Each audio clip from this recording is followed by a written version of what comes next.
I knew something was off the second I saw the balloons. Half inflated, sagging like they'd given up halfway through the party setup and thought, screw it, she won't care. One said congrats, in gold letters peeling off like the printer ran out of toner mid-celebration. Another had a typo, happy promotion, which felt more like an omen than a mistake.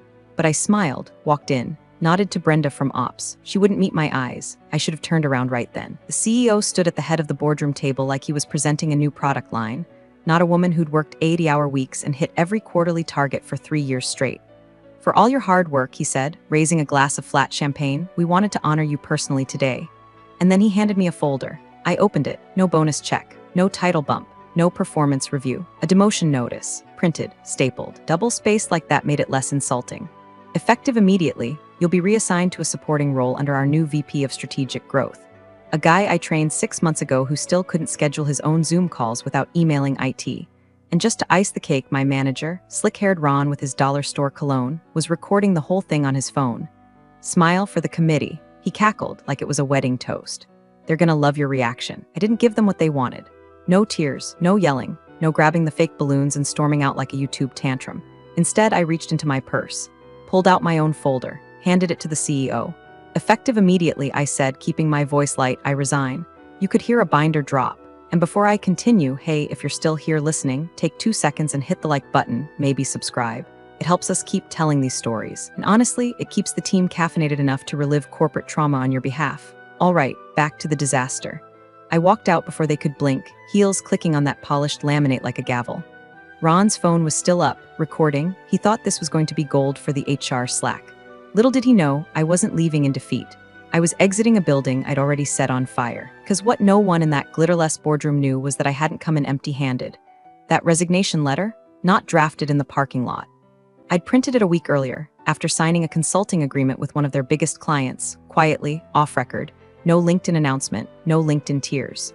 2 weeks ago, I had coffee with Meredith Singh, EVP over at Travelly Logistics. I'd saved her team's deliverables back in Q1 when our project managers were too busy trying to automate empathy via chatbots. Meredith had leaned over her latte and asked, have you ever thought about going independent? I had, for years, but that day I said yes. That afternoon we signed NDAs and a transition contract. And then I spent the next 10 days gathering, backing up billing folders, archiving compliance logs, downloading PDF versions of outdated SOPs they were still using to overcharge clients. Oh, and let's not forget the cherry on top, a Slack thread between Ron and the new VP where they joked about padding Q4 by reselling the same service package under 3 different invoice codes. Ron ended it with, just keep Susan out of it, she'd actually report us. He wasn't wrong, but I didn't go to the ethics board, didn't scream into a performance review or CC legal like some desperate martyr. I let them have their little show. Let them record me walking out like a good girl who got put in her place. Because the real show hadn't started yet. And they were about to find out that the only thing more dangerous than a woman passed over for promotion is one who's already packed her bags, printed the receipts, and sent a confidential email to your biggest client's audit team. Tick, tick, by the time I reached the elevator, the vultures were already circling. Not the higher-ups, they were still in the boardroom pretending they hadn't just tripped over their own egos. No, it was the mid-level crowd, the Slack lurkers. The breakroom prophets who always had a feeling something was off after it's already too late. Brenda from Ops pretended to bump into me in the lobby. Oh my gosh, Susan, are you okay? I just heard. You were supposed to be promoted today, right? She said it like a question, but her tone had that juicy flavored curiosity of someone already halfway through retelling it in a group chat. I smiled. The same smile I gave my dentist when he suggested adult braces. Tight, polite, weaponized. Thanks for everything, Brenda. I'm just moving on to other things. Her eyes went wide. So it's true? You quit? I resigned, I corrected softly, like I was telling a child not to pet a feral cat. And with that, I walked out the front doors of a building I had practically bled into for 5 years. No cardboard box full of desk plants and novelty mugs. Just my phone, my keys, and a purse full of very organized digital payback. But oh, the rumors. By the time I hit the coffee shop down the block, 2 former interns had already DM'd me on LinkedIn. One asked, are you okay? The other sent a shrug emoji and said, heard they F'd up bad. You were next in line, right? Even folks from the compliance team, people I hadn't spoken to since the Data Integrity Week debacle, were texting me, some pretending to be surprised, others trying to get ahead of whatever they suspected I might do next. I ignored them all. Let the mystery ferment. Instead, I crafted a simple farewell email. Short, sweet, full of corporate seasoning and zero nutrition. Subject, thank you, hi team. As of today, I'll be stepping away from my role at Farson & Co. I'm grateful for the many opportunities, the growth, and most of all, the incredible people I've worked alongside.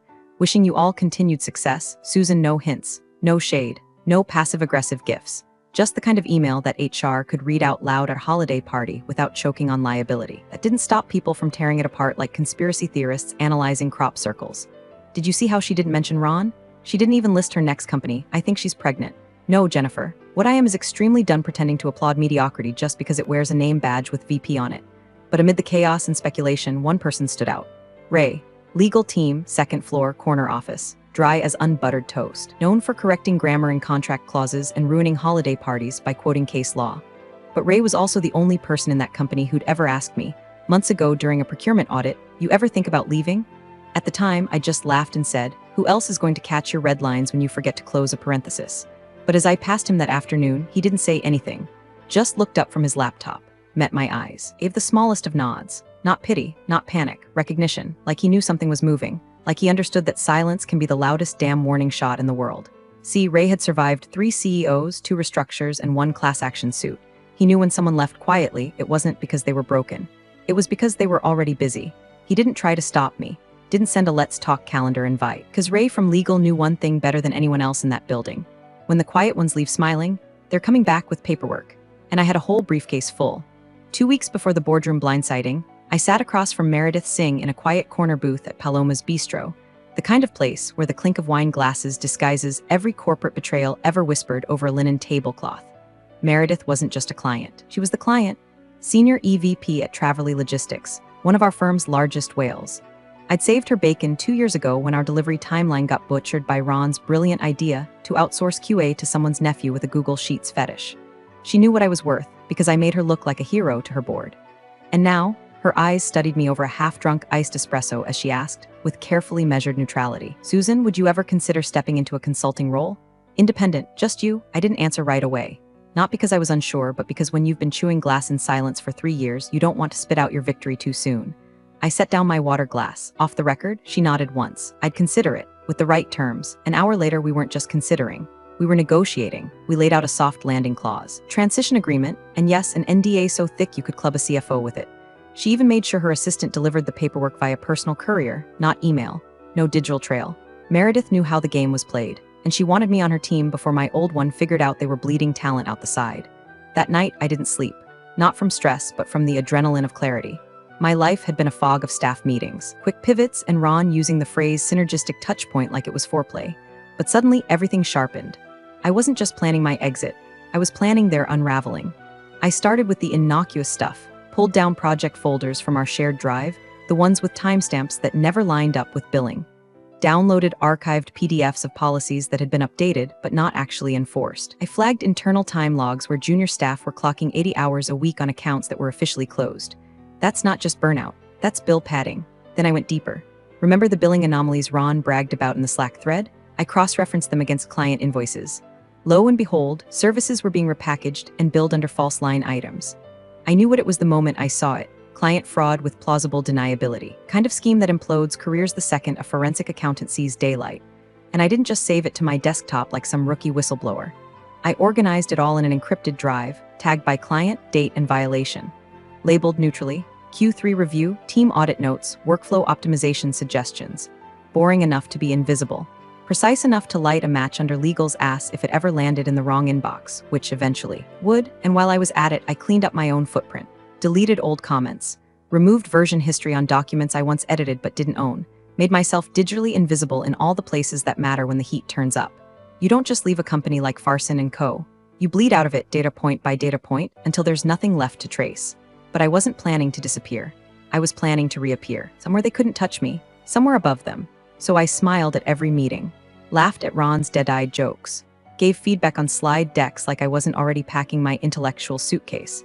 Because when you've spent years building a kingdom in someone else's castle, you eventually realize the moat was never for your protection. It was to keep you from realizing the door's been unlocked the whole time.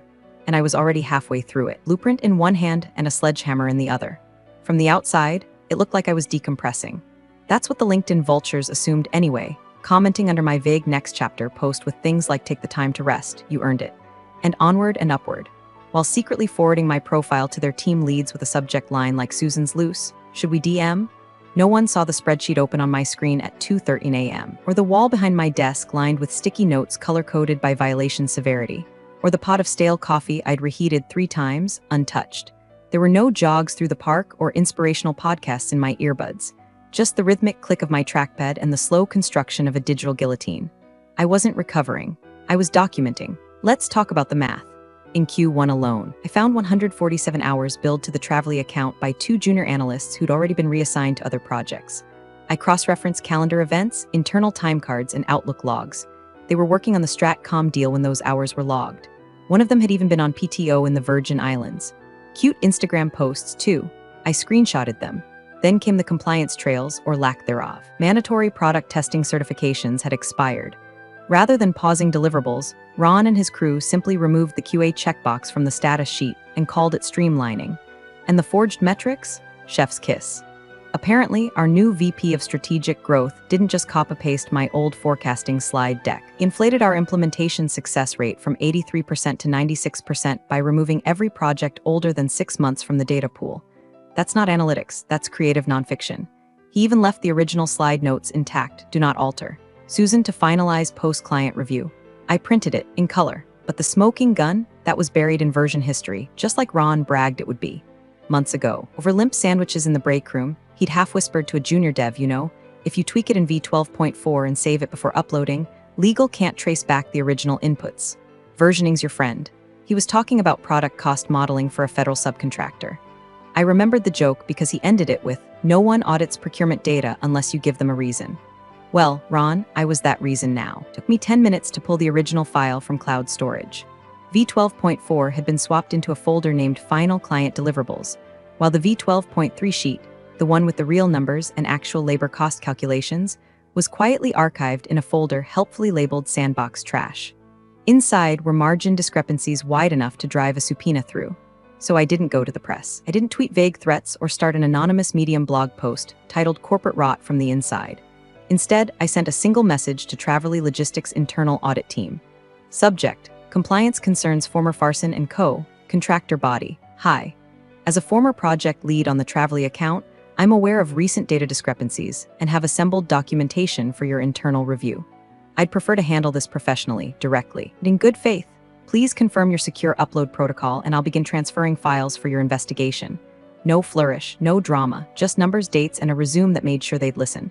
The reply came 7 hours later. Thank you, Susan. We'll be in touch shortly. Secure drive link below. I stared at the message for a few long seconds, not because I was nervous, because I wasn't. I had everything. Let the rumors swirl. Let them think I was sipping herbal tea in a robe, reading self-help books and rediscovering balance. The only thing I was rediscovering was leverage. And it was beautifully, clinically, legally organized. The first sign something was wrong came in the form of silence. Not dramatic silence, just missing noise. A wire transfer that should have landed Monday didn't. No angry emails, no last-minute calendar invites, just one line in the payment system dashboard, pending under internal review. At Farson & Co., pending is a 4-letter word. It means a client's gotten wise or nervous or both. It means someone somewhere is asking questions with audit in the subject line. So when the usual $1.2 million installment from Travelly Logistics didn't hit the account, the CFO flagged it immediately. The controller flagged it again. And by Friday, the CEO was pacing the glass box they call the executive war room, dragging his overpriced dress shoes across the rug like the friction could generate answers. Why is this account quiet? He asked, voice low and taut. I want status reports. I want email logs. I want eyes on every line of communication since the 15th. He didn't look at Ron when he said it, but he didn't have to. Ron, predictably, tried to spin. They're probably reorganizing their procurement process again. You know how Meredith is, very hands-on. Probably just some bureaucratic. Ray from legal, sipping his 4th black coffee of the morning, interrupted without even glancing up from his laptop. Susan worked that project. The room went still. Ray blinked slowly. You did just film her resignation, didn't you? Laughed about it in Slack. A few heads turned. One middle manager suddenly found her pen fascinating. Another coughed into his sleeve like it might shield him from the scent of pending litigation. Ron rolled his eyes. Oh, come on, that video was harmless. She quit, dramatically. Probably doing yoga in Sedona now or something. Ray looked up, just looked. And that, more than anything he could have said, landed like a file folder to the face. Because if Ray from legal was looking at you, it meant he already knew something he wasn't ready to say out loud yet. He was giving you one last chance to shut your mouth before your email history became public property. But Ron couldn't help himself. She was replaceable, he barked, gesturing wide like a magician pulling a rabbit out of a hat. Susan did solid work, sure, but she didn't own the clients. We do. That's how this business works. Funny how confident a man sounds before the floor gives out. because downstairs in account management, someone had just noticed that Traverly wasn't the only client slowing down. 3 other accounts Susan had touched, directly or tangentially, were also delayed for internal review, which meant either they were all having the same spontaneous procurement existential crisis, or something bigger was unfolding. The second hypothesis didn't get verbalized, not yet, but you could feel it. In the way people stopped talking when you walked by, in the sudden tightening of email language, in the way the VP of Strategy deleted half a slide deck 2 minutes before sending it to legal. Something had been triggered, and no one could see it, not clearly, just the shape of it, the shadow of it, like headlights cresting a hill in the fog, still too far to define, but close enough to know impact was coming. Ray closed his laptop. "I'll start a quiet review of client data integrity logs," he said flatly. "No need to escalate," the CEO replied too quickly. "Of course not," Ray said, already walking out. "Just good hygiene." Behind him, Ron laughed nervously. "Guys, seriously, it's Susan. What's she gonna do? Upload a strongly worded memo to Dropbox?" He didn't realize the memo was already delivered, and it came with attachments. The inquiry didn't arrive with sirens. It came as a polite email from a third-party audit firm, neutral tone, logo crisp. Subject line gentle, request for documentation routine account review. But anyone with half a brain and a sliver of conscience felt their stomach drop just reading it. The request was precise, surgical. Please provide all-time logs, subcontractor contracts, QA documentation, and billing correspondence for Traverly Logistics between January 1st and August 31st. Cross-check with internal compliance records and third-party invoicing systems. No accusations, no drama, just enough specificity to let everyone at Farson & Co. know they were no longer in control of the narrative. It was no longer internal. The head of compliance, a man so boring his voice once put a paralegal to sleep mid-Zoom, suddenly couldn't stop pacing. His assistant Harper, 22, organized, dangerously observant, was tasked with compiling the files. She started with QA reports and subcontractor receipts. Everything looked routine at first, until she noticed the metadata. A surprising number of these files, some stretching back to Q1, had been last touched by Susan. Not just edited, touched. As in, opened, reviewed, saved again. Harper blinked at the timestamps. One receipt for a contractor who supposedly worked 10 weeks on site in Arizona had last been opened by Susan 2 days before she resigned. Weird, right? Why would she be in that file? Why would she be poking around in closed documentation? She didn't say anything right away. She wasn't stupid, but she printed a list of file names and slid it into her own notebook. Just in case, upstairs in the executive war room, the mood had shifted from tense to glacial. The CEO skimmed the audit request. His hands were visibly shaking, which he tried to disguise by tapping his pen like a metronome. "Where's the time log data?" He snapped at no one in particular. Still compiling, someone mumbled. "What about QA reports? Archived. Some were flagged last quarter, he cut them off. And subcontractors? We did confirm all those contracts are valid, right?" No one answered. That's when he started making calls. Meredith didn't pick up. Neither did the Traverly audit liaison. Even the executive assistant, who usually replied to calendar requests within 30 seconds, didn't respond. Voicemail, voicemail, voicemail.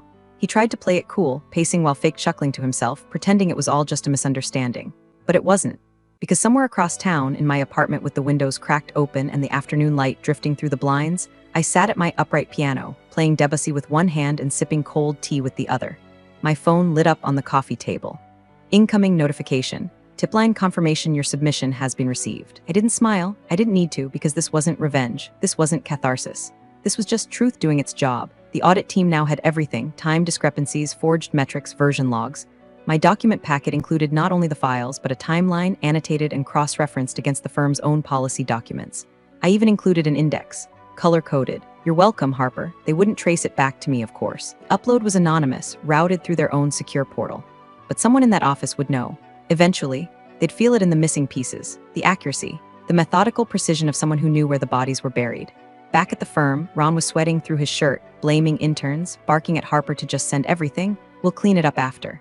The CEO was calling his lawyer on a burner phone he kept for personal emergencies. Legal was trying to figure out if the resignation video could be scrubbed from internal chat archives before it made its way into Discovery. And Ray? Ray was very, very quiet. Somewhere in that office, he was reviewing metadata of his own, because he understood what was happening now. He'd seen it before. A slow, quiet breach, not a storm, a leak. One they didn't even realize was flooding the floor until the water was already up to their necks. The announcement hit at 9:07 a.m. sharp. No leaks, no warning, just a crisp press release posted to the Traverly Logistics investor portal and emailed to every executive on their partner distribution list. The subject line was surgical: Vendor Partnership Realignment Q4 Transition Notice. Inside, just 5 sentences. No fluff, no excuses. "We have concluded our review of current strategic partnerships and, due to unresolved data integrity concerns, are formally terminating our relationship with Farson and Co., effective immediately. Transition to a new consulting partner will begin today, with no interruption in service expected. The new vendor has demonstrated exceptional familiarity with our systems, processes, and compliance priorities. That's where it should have ended. But the last sentence, that last sentence, cut deeper than any subpoena ever could. You're confident in the leadership of Susan Hale, executive lead at Bramble and Royce Advisory, as she oversees this critical transition. Back at Farson, the email was read first by an assistant in procurement who accidentally refreshed the press release dashboard while looking for a lunch coupon. She blinked once, twice. Susan, downstairs, a junior exec named Carl, who once asked me if we really needed all those QA steps. Read the statement in the break room between bites of his protein bar. He dropped it mid-chew. Wait, Susan? By 9:12, the email had been forwarded 47 times internally. By 9:20, someone in HR had printed it out and left it on Ron's desk. By 9:28, the CEO stormed into the executive war room, face red, phone in hand, yelling, "Why wasn't I told?" Ray from legal didn't look up, you were told. Just not in those words. Ron tried to deflect. This is retaliation. She sabotaged the account, this is personal. Ray finally looked up. You filmed her resignation like it was a TikTok challenge and joked about padding invoices in Slack threads you thought were private. Ron's mouth opened, then closed. Meanwhile, on my side of town, I sat in a high-backed chair in a quiet conference room with white walls, polished concrete floors, and a steaming cup of tea I hadn't touched yet. Meredith smiled across the table. Welcome back. I nodded once. Simple, not smug. I didn't need to gloat. Everyone else was doing that for me. The Bramble and Royce team had already set up our transition plan, cleanly, efficiently, like people who knew exactly what mess they were stepping into, because they did know. I had briefed them with every file, every timestamp, every procedural gap Farson left behind. Internal audit team at Traverly, already in sync. The lawyers, quietly delighted by how pre-sorted the documentation was. Ron would blame the market. The CEO would try to spin it as strategic recalibration. HR would scrub the resignation video and pretend it never happened. But none of it would matter, because the only name that mattered now was printed at the bottom of Traverly's announcement, right under executive lead. And it wasn't theirs. For the first time in years, my inbox was full, but not with TDOS, crisis escalations, or status reports. It was congratulations, some sincere, some terrified, some hilariously awkward. Didn't see that coming, lol. Legend move, coffee soon, wait, are we still friends? I didn't answer any of them. Instead, I opened the official Traverly transition file, scrolled to the signature page, typed in my name, Susan Hale, executive lead, the woman you underestimated, and the last person you'll ever laugh out of a boardroom. The boardroom at Farson and Co. had always felt like a stage, oversized leather chairs, backlit mission statement on the wall, enough chilled water bottles to hydrate a small militia. But that morning, it felt like a courtroom. Emergency session, closed doors, no catering. At the head of the table sat the CEO, flanked by the CFO, legal, and a very tired-looking woman from compliance who had already popped 3 antacids before the meeting began. Her name was Dana. No one usually listened to Dana. But today, the fate of the firm hung on every word she stammered out through clenched teeth. The investor calls had started at dawn. Not irate, worried, which was worse. Not 1 but 4 major clients had placed their accounts on review status. Funds frozen. Contracts pending reevaluation. Translation, they were inching out the door while legal scrambled to reframe the building as not on fire. Worse, someone had leaked screenshots to an industry compliance blog. Not from me, I had no need. But someone, somewhere inside, had seen the iceberg and decided to jump ship by throwing the captain under the bus. One screenshot showed a Slack thread from months ago.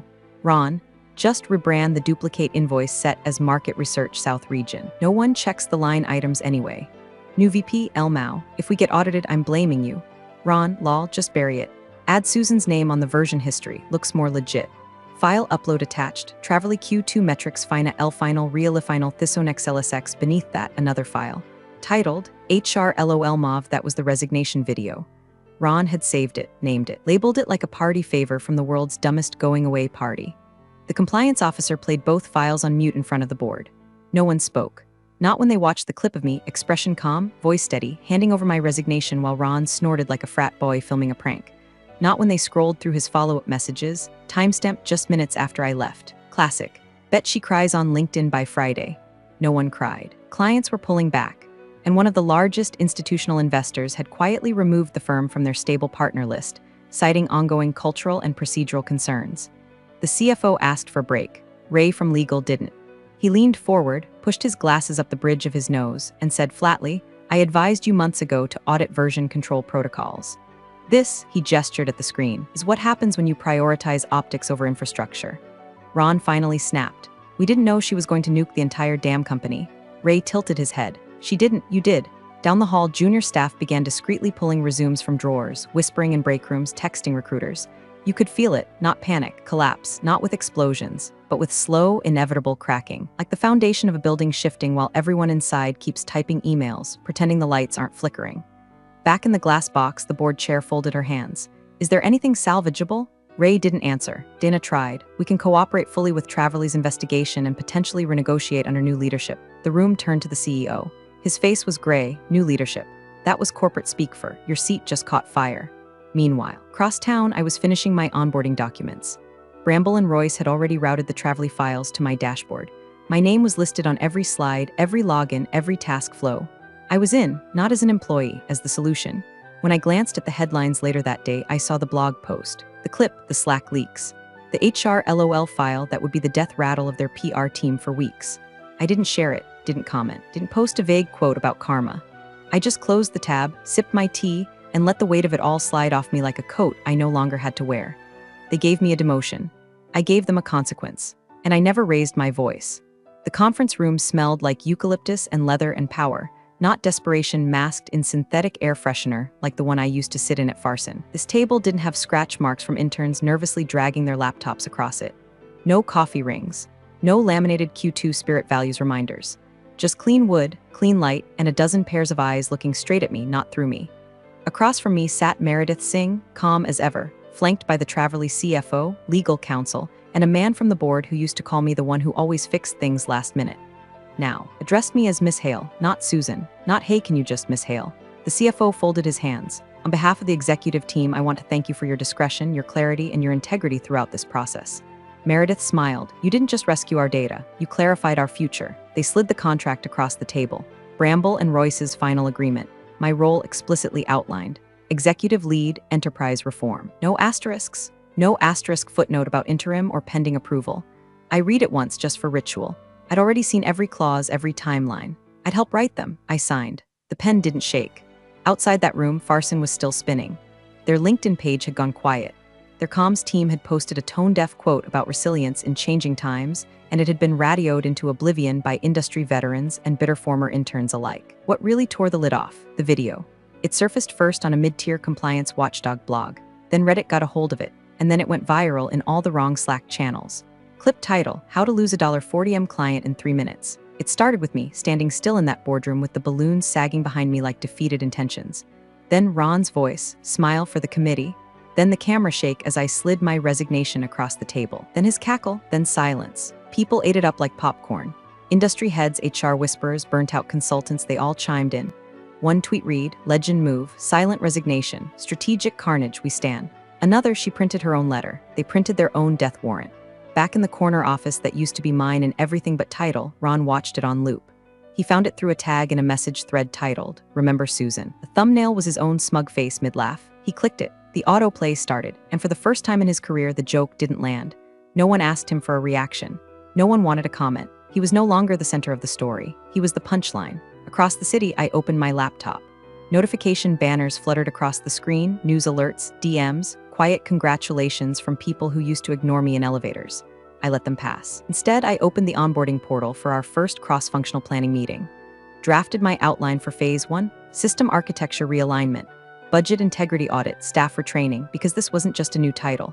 This was a new mandate. I wasn't patching up someone else's mess anymore. I was building the blueprint. My name sat clean on the digital banner. Susan Hale, Executive Lead, Enterprise Reform. No fanfare, no applause. Just the right woman, finally sitting in the right room, with her hands on the real levers. Not revenge, just receipts. They gifted me a demotion. I gifted them the consequence. You're the real MVPs of the office jungle. Thanks for watching. Smash that subscribe button, or the coffee pot might just forget your next brew.